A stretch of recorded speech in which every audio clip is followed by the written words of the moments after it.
and Juliet. Right, one day until the literature exam. We got this shit tomorrow, gang.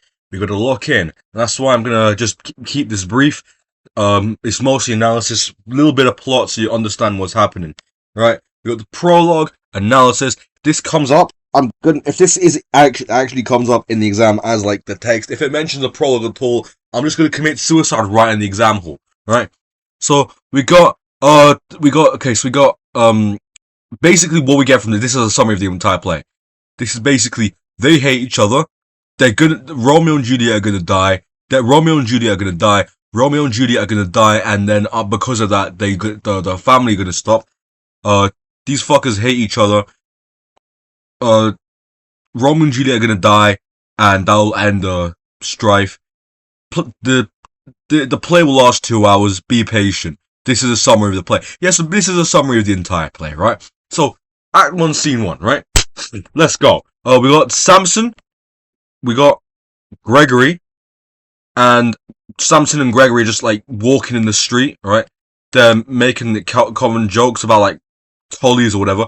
And then Abraham's like there, Abraham, and probably Tybalt, I think he's there. Abraham's like biting his thumb. Which basically in Shakespearean England is seen as throwing up a V sign. But like the backwards. Not the peace version, because, you know, I don't know. Or just throwing up a middle finger at some guy, right? But like honestly, Abraham, right? He's biting his thumb, but he says it's not at you. So basically, he's pulling like the rage bait, right? He's like,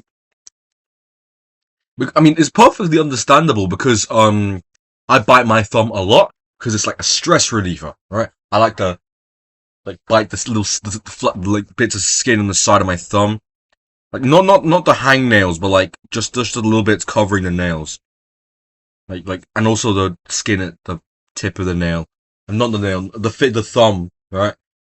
So that's understandable. People do that, right? So yeah, he's just saying I bite my thumb, but not at you. So he's just like pissing Samson and Gregory off, and Tybalt's also there, right? And then before they begin going off at each other, Benvolio shows up. He's like, guys, you gotta stop fighting and draw your like just maintain the peace. Keep the peace. Tybalt's like, fuck you. You're from a family I don't like. Huh? What are you gonna say to that? Devil or whatever. And then, Montague, like the Capulets and the Montagues, like the Capulet and Lady Capulet and Montague and Lady Montague show up and they're like, oh,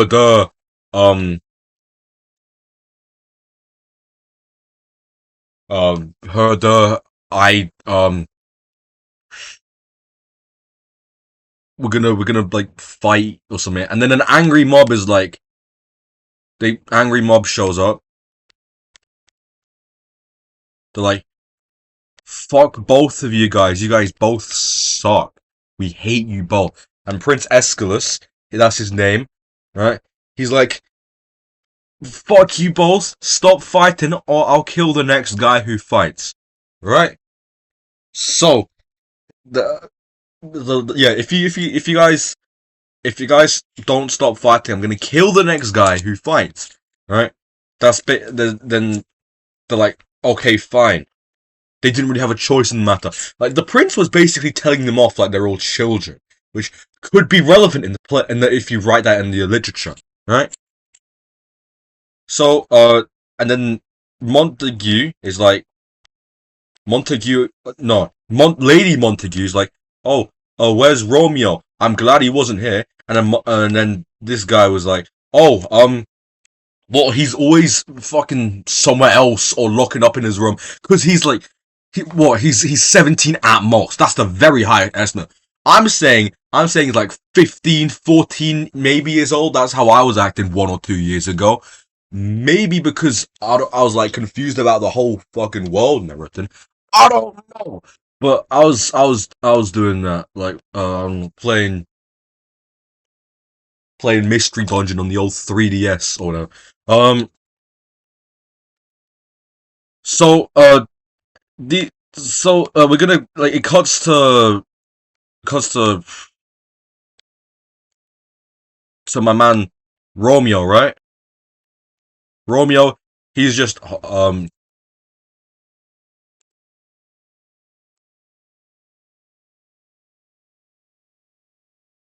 I'm not prepared for this at all. I need to prepare better. Uh, yeah, so Romeo, he's thinking about, oh, Rosalina joined the Catholic Church, and now I can't marry her. This absolute fucking man whore is like, he goes from one woman to the next. He's 15, right? Or like about. He's like, he would not be able. He's about the same age as you and I, right? He's thinking about Rosaline because she rejected him to become a nun or whatever. Benvolio shows up. He's like, "Yo, Romeo, what are you thinking about?" And Romeo said, "Oh, I'm thinking about Rosaline, bro. Uh, cousin. I I can't get over the fact that she rejected me to become a nun and live her life in service of the Catholic Church." And he's like, "Oh, that's bad, bro. But like, it's all fine. It's all fine and dandy. There'll be more women. You're still young, in essence, right? So that's basically the scene one, right? So we're gonna go to the quotes and analysis. Here we have character quotes for quiet characters. Where Tybalt basically, you saw this bit earlier. He says, "Peace. I hate the word as I hate hell, all Montagues and thee," and it sets him up as an angry little bitch, right? Fucking bitch, right? He's an asshole. He's a fucking asshole, right? And he sets up like the whole people hating each other, and then you got Prince Escalus saying, no, both Benvolios, no, oh, I've not. Keep in mind this is unscripted. He says, "Part fools, put up your sword. You know not what you do," and it sets up Benvolio as a stand-up, peace-loving guy who wants to mediate the conflict. He doesn't like the conflict. He's calling people fools and telling them put up their swords because also this is mimicking. I got from like like really good guy, a really good lady I do studying with, tutor, she says this is mimicking Jesus saying, "Forgive them, Father, for they know not what they do." This might be Benvolio trying to be like a Jesus figure, like fucking hell, shit. Uh,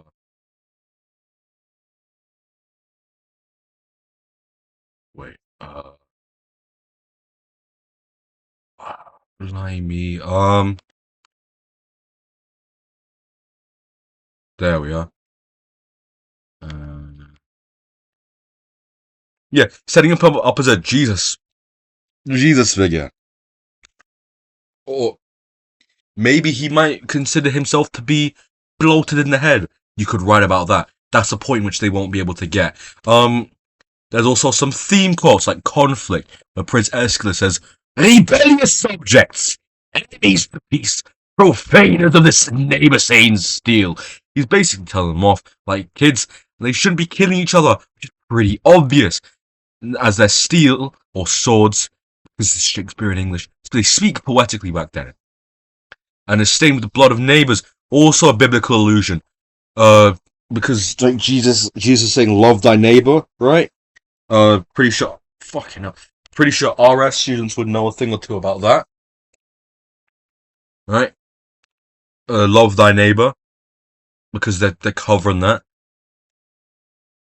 So yeah, it's showing that these people are going against God because Jesus is saying, "Love thy neighbor," but then they're not loving thy neighbor. They're killing their neighbor. Their neighbor's blood is on their swords instead of inside their bodies, right? Uh, here's a quote about love in which Romeo says, "Oh, brawling love, oh, loving hate." This is a contradiction. Shows how confused, cynical this guy is about love, and the repetition of "oh" signifies anguish. And brawling means fight, and he's shown love as a sort of battle, basically like a neglectful relationship, right? Where you're putting in all the effort, and you want to keep that thing going, but then the other person in the relationship's like, oh no, I'm just not gonna show up, and it's like you're fighting to keep the relationship awake, open, existing. Yeah. Uh, and loving hate insinuates that he's feeling both pain from the rejection and heartbreak, as as well as pleasure from feeling love towards someone. And he's shown as the typical Petrarchan lover, which is basically a simp, right? This geezer Petrarch from like, I don't know, 1500s in Italy, I think. This guy, he was writing to this one lady, uh, please marry me. And then I think she took so much pity on him that she actually married him. I don't know. Don't quote me on that. Do your own research. But yeah, it's basically the whole thing about unrequited love. There's also a quote about family and family structure, and there's a where Big Man Montague saying, "Away from the light steals home my heavy son, and private in his chamber pens himself." It's basically saying his son either locks himself in his room or stays far away from home. That probably says something about the family dynamic, but I'm not going to quote on that. Right? This is in contrast to Juliet, who's only seen on her father's property or dead. Right? This because like people are saying Shakespeare might have been a feminist due to the way women are portrayed in his plays. I'm like, sure, that's a good point to write about. If you don't believe it, just write it for the good marks, right? History students, anyone who studies history, has to suffer from writing straight propaganda, right? About just for a good mark. Why don't you do it too, right? Hope, right? So, if you don't agree that Shakespeare was a feminist, just write it for the marks. Write it for the marks. This may be showing the contrast between the way young men and young women are treated in the play, not in the play, in Elizabethan England, right? So yeah, that's scene one. You can screenshot this and then just copy paste everything or just type everything in or read it. You could read it, You could read it. So, yes, we got these quotes. Very nice. Yeah, so this is just yeah, I don't know why I'm still speaking. Let's move to the next scene. Act 2, right? So we got Capulet. We got Paris. They're talking about Paris is like, I'm interested in marrying your daughter. And Capulet's like, whoa, dude, she's 13. Wait a couple years. And Paris is like, yeah, but this is not like there are younger women who've married and stuff and had kids, which is pretty weird, right? I mean, the Catholic. I'm pretty sure the Catholic Church until like 1905 or 1907 set the biblical age of consent at 12. Juliet is 1 year above them, and so uh this is still pretty weird, even of the time, because like this was the age of puberty, right? Like the age of consent in the Catholic Church. So yeah, Paris saying that there have been younger brides doesn't say anything, doesn't make it less good, like less bad, because the Catholic Church kind of set the age of consent at 12 until like, the 1900s, right? So they're going off negotiating. Like Capulet gives in, like, sure, you can marry her next Thursday, and Paris is like, sweet, right? Cut to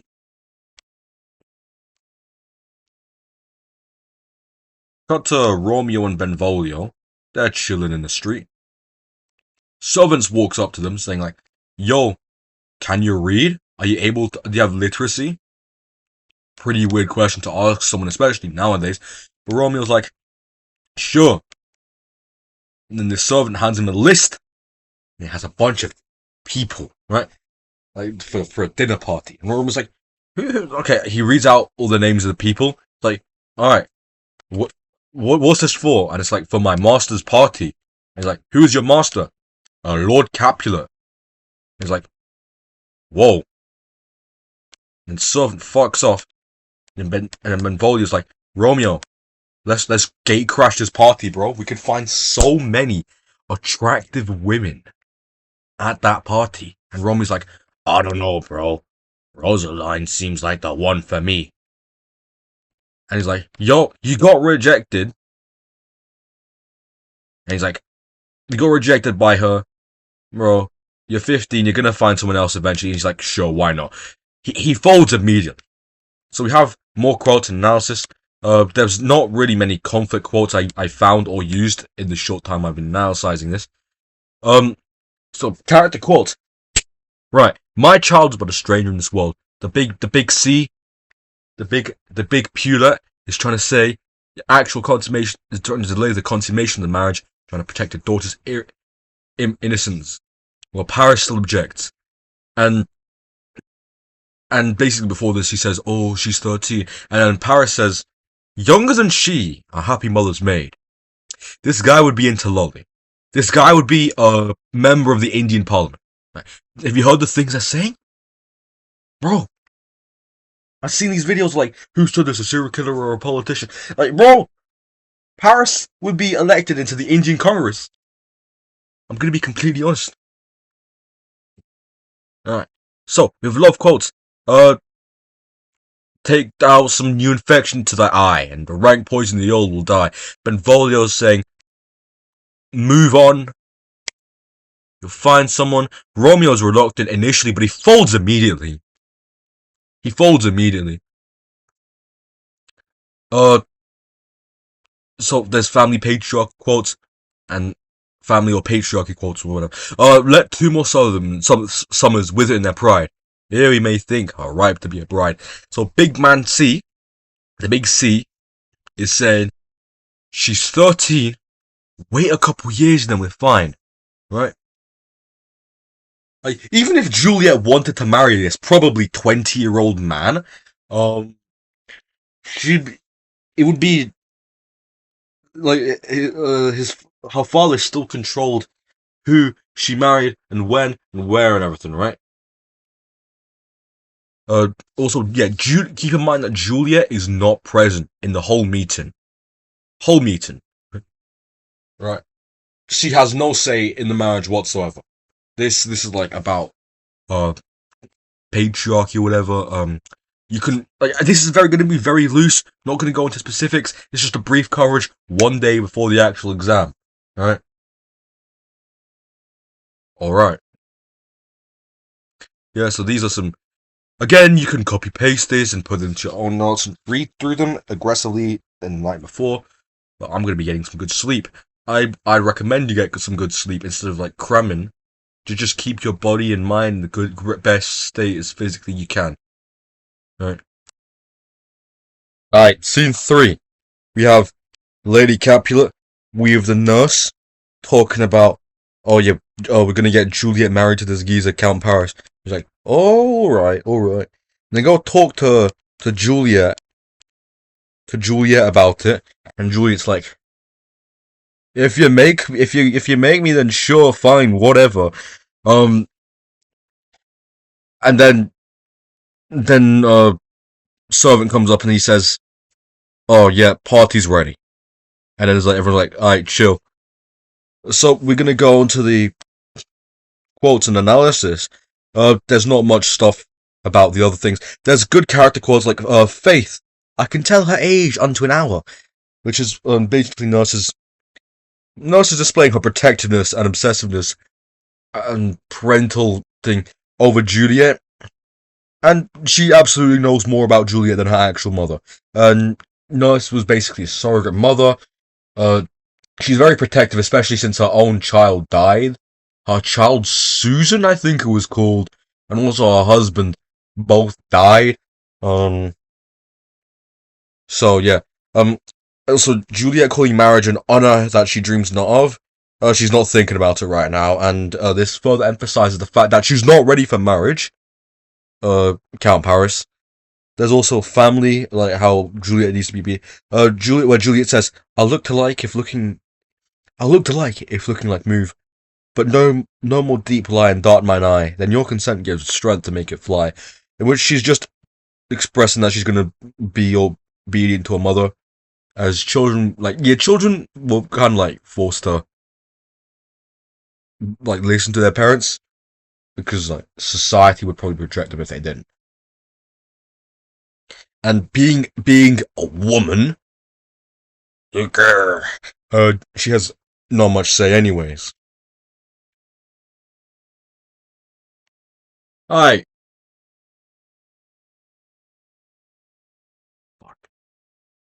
Uh, Scene 4. Right. These guys, they're walking. The troublesome trio are walking to Capulet's party.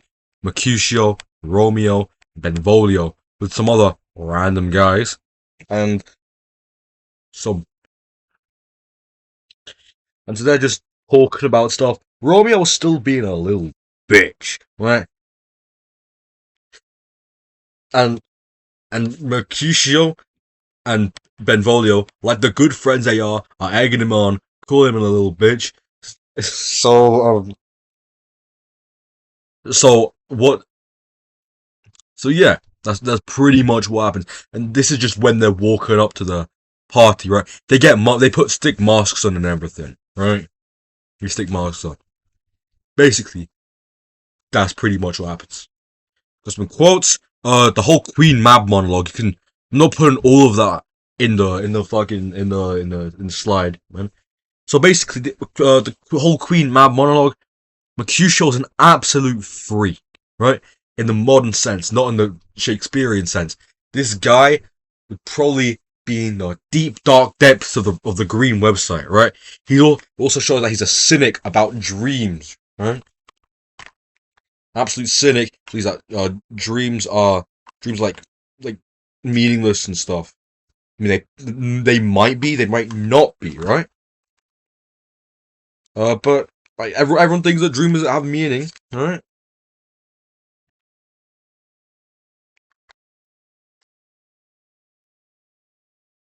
Oh, except for Mercutio, apparently, right?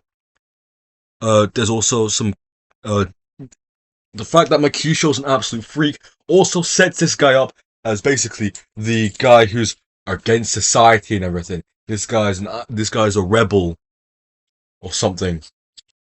There's also some good quote about fate. The game was ne'er so fair. Now I'm done. So you lost the game, and Romeo also feels that deep inside this will lead to bad things happening, which he's very correct. Because this guy probably read the prologue, right? Also some quotes about love. With nimble souls, I have a soul of lead. So stake me to the ground, and I cannot move. And he's still insisting on being a little lover boy.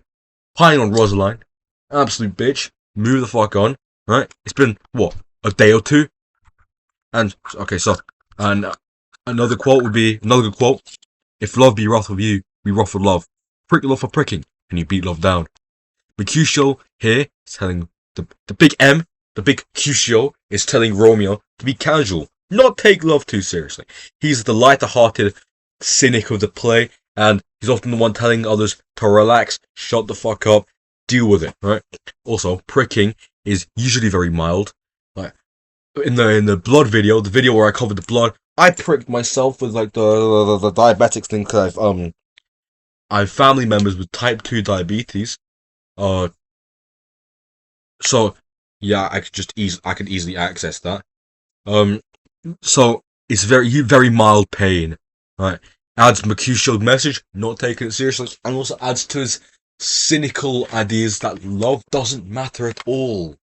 Like, just take it easy, bro. Right? Yeah.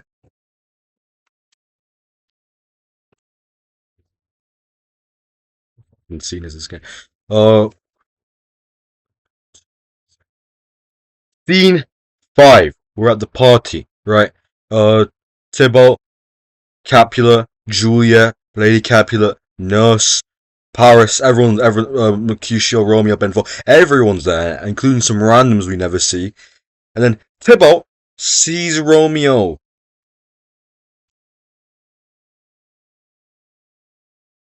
He sees Romeo on the other, across the room, just chilling. And he's like, Capulet, let me kill this man right now. And he's like, no, shut the fuck up. I'm trying to have a good time here, you stupid little shit. And then Tybalt's like, but he's our enemy. And then Capulet's like, shut the fuck up, please. I'm trying to have a good time here. I'm trying to enjoy the party. This is at my house. Who is the master here? You or me? And Tybalt's like, fine. So he just fucks off. Then Romeo notices Juliet, and then there's a scene, like not really scene, the whole bit where they're like, "Oh, you're like a saint or something. You're like saint, holy palmers. And then and then and then and then they just like they just engage in kissing. They kiss each other, right? Really should be the other way around because of colors. Yeah, so they kiss, the two kiss, right? With some quotes. There's some good variety of quotes despite the Nate you would have thought was all love. There's some character quotes. Capulet says, "You are a prince, Cox. Be quiet." Or more like, "For shame, I'll make you quiet." So Capulet is showing that he obviously doesn't care about Tybalt at all because he's just being distracted, right? This guy's distracted. Distracted by his server asking for more light. It's probably alcohol.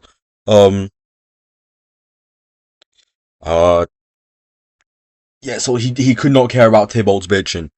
He has to hold this man on a leash. And so basically, yeah, Romeo, this absolute fucking man whore, bro. He was moping about Rosaline less than half an hour ago, keep in mind. And then he's like, did my heart love until now? And he was like being all, oh, woe was me about fucking Rosaline, right? So this guy, he's like, he sees one woman, pines about her, next woman, pines about her, until one accepts him, right?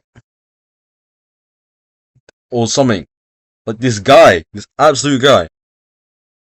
Uh, he's also comparing Juliet to a saint. Giving like trying to tell her, oh, you're so much better than me. Which I think about that.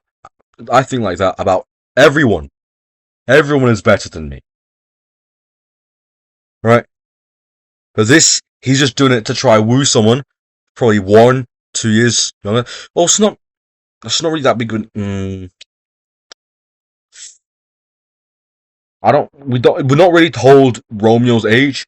He's probably like 14, 15. You know?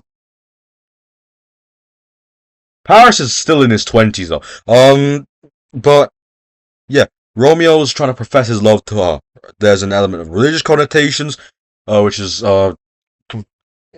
religion's like if you're venerating someone to an angel or a saint or something similar, then that's obviously a good thing, right? Religion's a big thing in Elizabethan society, so people would be completely aware about how, like, if you could, people are a lot more. We need to bring back like people being emotional about things, right? Like people in Elizabethan society were very emotional about things, and this guy Romeo. Like people were big into religion, so comparing someone to a saint is like the audience would be like, damn, this absolute man whore. He's like so in love with her, so infatuated, and like, yeah. Also, Juliet says you kids buy the book. This means This is probably not Romeo's first. right? Saying he's good at kissing, basically. He's done this before. He's done this before, absolutely. And then after Juliet finds out this guy is Romeo, says, "My grave is like to be my wedding bed." It's a prediction. She's gonna die. She's gonna kill herself. Juliet's gonna kill herself. Wow.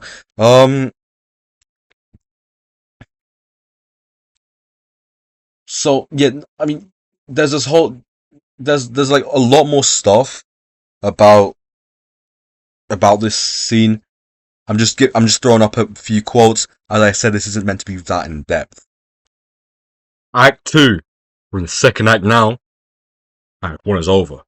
So this is after the party. Romeo's like, "Oh, Juliet," and Mercutio, like, yeah, so he goes over, jumps over the orchard wall. This guy is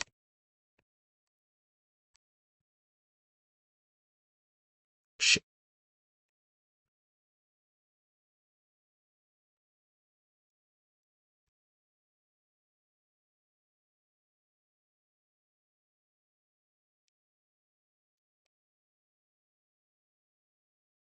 Yeah, this guy's out, and they're like, "Yo, where did Romeo go?" And Mercutio's like, "Oh, this guy's isn't over her yet. Oh, I need a conjurer." But like, "Get back over here, Romeo, if you can hear me." And Romeo could not hear him, and also he's not, and he is over Juliet, Rosaline. So basically, the only quote I really managed to get from this is, "The ape is dead, and I must conjure him." Basically saying that Romeo is still playing dead, essentially, and he's not over Rosaline.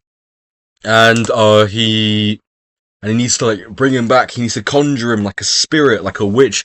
That's only the supernatural could like get him to get over her. He's very wrong though, because he just spent like 5 minutes snogging a 13-year-old, but still. Alright, we got the famous, ever so famous balcony scene. So, with Romeo hopping over the fence into the orchard. I can't really put him behind the fence because this is one solid image. But, and then he's hiding behind this wall and sees Juliet making a whole monologue about Romeo, Romeo, where art thou, Romeo? Deny thy father and refuse thy name. And if thou not, then I shall no longer be a Capulet or something. Then Romeo's like,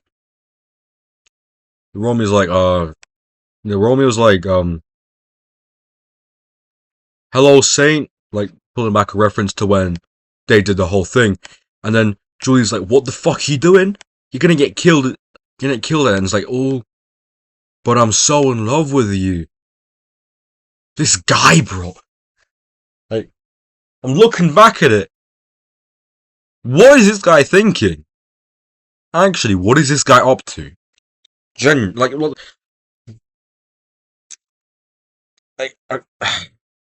Yeah, so this is the whole balcony scene. You've probably seen it in films. It's been referenced everywhere.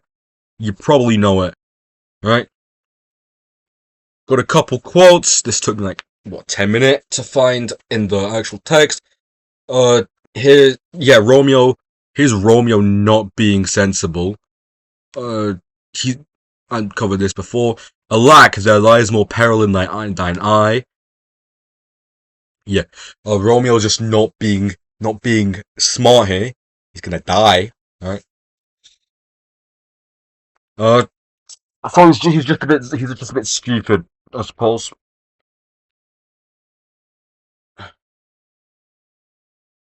Yeah, he's being genuinely an absolute moron here. There's also this quote about, what's Montague? It is no hand nor foot, no arm nor face, nor any other part. And Juliet's contemplating why the conflict even started in the first place. What's the difference between them? Because they're both like ethnically similar. There's no difference. There's nothing defining about being a Montague. And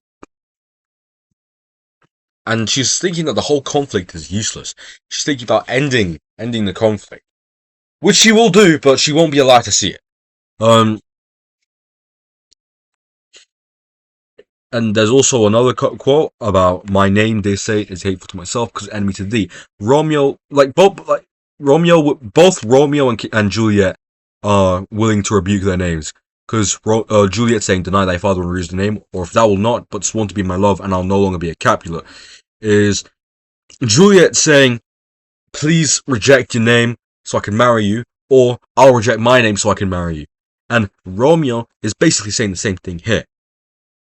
So this is just like, so yeah, they're both willing to leave their families in order to be in love with each other. So off the balcony scene, got Friar Lawrence. He's like, huh, but I have so many herbs. I could use them for so many things. And Romeo's like, hello. And he's like, oh, holy shit. How the fuck did you? Oh, hello, Romeo. And I'm like, yo. And then he's like, and Friar Lawrence is like, did you not get any sleep? And he was like, yeah. And he was like, were you with Rosaline again? Said, no, I don't know Rosaline anymore. I've forgotten that name. And like, oh, who are you with? Who really? That's great. And who are you with now? Because I know how you are.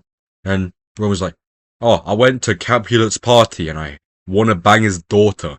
He's like, hi, this could bring the houses together. I was like, yeah. Could you marry us? He's like, I bet. So we got the quotes. Here's the Friar Lawrence saying, I have so many herbs and I can use them for so many things. This is foreshadowing. This is foreshadowing. Right? Because for the potions and stuff, right? You get it? Because he makes the potion that Juliet drinks, right? Yeah? And then that causes everyone to fucking die. Right? So, yeah, so, Romeo's over Rosalie now. Here's Romeo asking him to bring houses together. This is like, yeah, and this also shows this quote: "Young men's love then lies not truly in their hearts but in their eyes." Is Friar Lawrence being a wise old man? Basically, Romeo's equivalent of the nurse is the priest, which is a bit of like character thing. I don't fucking know. Friar Lawrence is saying Romeo is too much of a dumbass and says he's only in love with people because they look good instead of value as a person. It's crazy, in my opinion.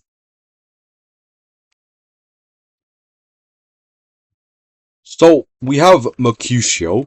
We have Benvolio talking about where's Romeo? He's probably dead or something. And then Romeo walks in. Uh, Romeo walks in. They talk about some stuff. Most important thing that happens is the nurse and Peter, my goat Peter. Wait, shit.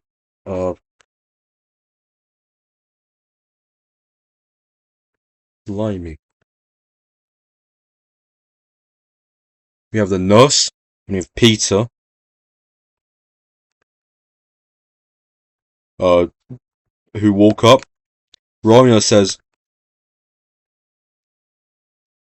Romeo says, can you tell Juliet that I want to marry her? And she's like, I bet she's going to be very happy.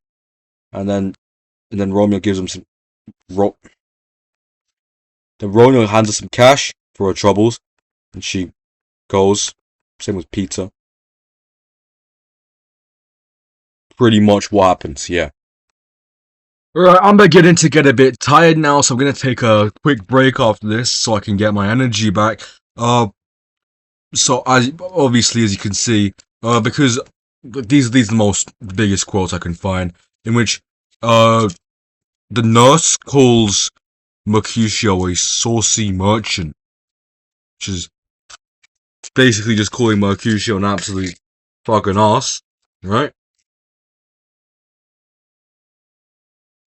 Yeah. So, and then she also warns Romeo about leading Juliet into a false like falsehoods of paradise.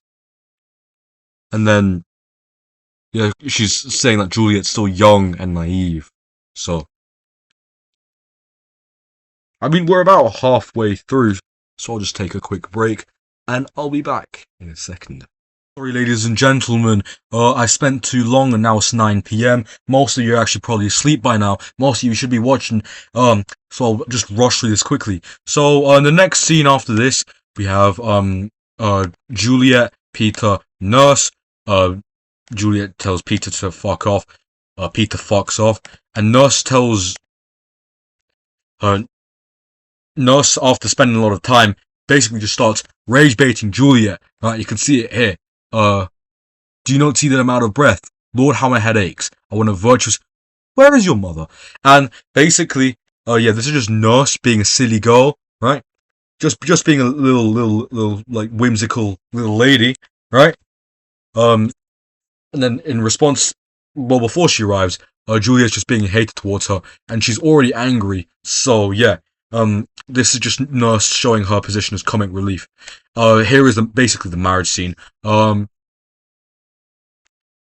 I had some things. Oh, bloody hell. Oh, fucking shit. Oh. Yeah, sorry about that, chaps. Yeah. So, Friar Lawrence pulls the foreshadowing here by saying, these violent delights have violent ends. And he says, also says, come with me and we'll make short work. Because they're not safe seen together, married and loving, especially since Tybalt is still around, but not for long, obviously. And before they get married, they're just showering each other with compliments, like sweeten thy breath with this neighbor air, and some more Bible stuff, more religious stuff with neighbor. Right. This was meant to be Tybalt Mercutio dying. I got all the quotes here. Romeo here by saying, Tybalt, the reason that I have to love thee doth much excuse the appertaining rage. Basically, Romeo's growing and maturing, and Tybalt is showing being immature, because Romeo's technically family with Tybalt at this point. And so,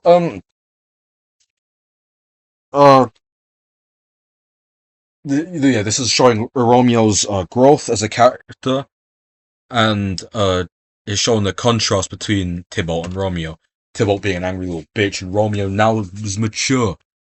And Mercutio, after that, Mercutio, he says, "Oh, calm, dishonorable, vile submission." Al-Sakhifa, which is basically the thrust of a fencing sword, Al-Sakhifa carries away. Tybalt, you rat catcher, will you walk? And it shows the immature side of this old form of masculinity, according to Shakespeare, and how dangerous it is, because it leads to Mercutio's death. And before, he calls Tybalt the king of cats, and cats are often seen as like very petty, low-level villains, especially in the West, but nowhere else for some reason. It's probably because like the whole black cat thing, right? So this is a very petty, low-level insult directed towards Tybalt. It's like if I called someone a bitch, except less. After getting stabbed, despite like being part of the violence, Mercutio says, "Plague of both your houses," and when she's basically cursing both houses for fighting, and it calls for the end of the fighting. And he also says, "Ask for me during this whole speech thing." He says, "Ask for me tomorrow, and you shall find me a grave man."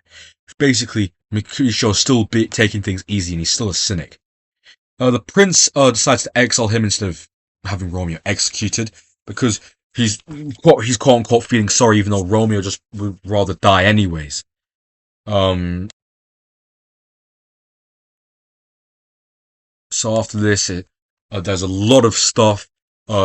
Juliet's whole monologue, calling Romeo a beautiful tyrant, fiend, angelical, dove-feathered raven, wolvish ravening lamb, many different feelings, and she's having to decide between familial loyalty and marital loyalty. And I write this later. Then nurse decides to like join in, says curse this Romeo guy, right? Then she says, "Blessed be thy tongue for such a wish." And then she asks, "Will he?" Because she still loves Romeo, right? And then after this whole thing, nurse says, "Will you speak well of him that killed your cousin?" And then Juliet says, "Shall I speak ill of him that is my cousin?" And this is Juliet choosing her marital loyalty to Romeo, reasoning that Tybalt would have just killed Romeo instead. It was so it was like perfectly valid. Um, Here saying that Banishit, that one-word Banishit hath slain 10,000 Tybalts, saying that Romeo is worth 10,000 Tybalts, as it says here. She would rather see Tybalt die 10,000 times than see Romeo be banished. And then Romeo says there is no world without Verona Wars, but purgatory, torture, hell itself. Romeo's feeling the same way as Juliet, except there's no conflict between him and like between two loyalties. He's just sad. And so basically, because Juliet seems sad, Capulet says, I'm gonna accelerate the marriage to next Thursday. And Juliet's like, nah, I don't wanna. So Capulet hits the have you ever like that one video where the granddad, the demented granddad says, have you ever thought about committing suicide? Except it's more like yelling instead of calm talking. And he basically tells his daughter to kill himself, either kill yourself, get married, or never look at me again. And then he says, this one child is too much. So yeah, Capulet is very, very angry with Juliet. And so, because I didn't really get enough like time, because it's 9:30 at this point, please watch this quick. I'm terribly sorry for delaying this. I should have made these videos early, but I was like procrastinating. I'm really sorry. So basically, after Juliet looks like she killed himself, Capulet says, "Death lies on her like an untimely frost upon the sweetest flower of all the field." He's probably remorseful about everything he said earlier. He's comparing her to a flower, very beautiful flower, which got killed in like early frost. As I said, I'm just reading off the slides. Juliet says, "Oh, happy dagger," and she's seeming very happy. Showing how happy Juliet will be to join Romeo in her afterlife. And at the end, very last line, he says, the Prince Escalator says, "Go hence, to have more talk of these sad things. Some shall be pardoned, and some punished, for there never was a story of more woe than this of Juliet and Romeo." And he's saying, spread the word. No more interfamilial bickering, no more forced marriages. And basically this is Shakespeare's mouthpiece, just for this section. Just as the Inspector Ghoul is for Mr. Birding. You might get extra marks for putting that exam. I don't know. Anyways, that was all of Romeo and Juliet. Thank you. I'm gonna do like Christmas Carol now, but it's probably a bit late. Alright, see you. God bless.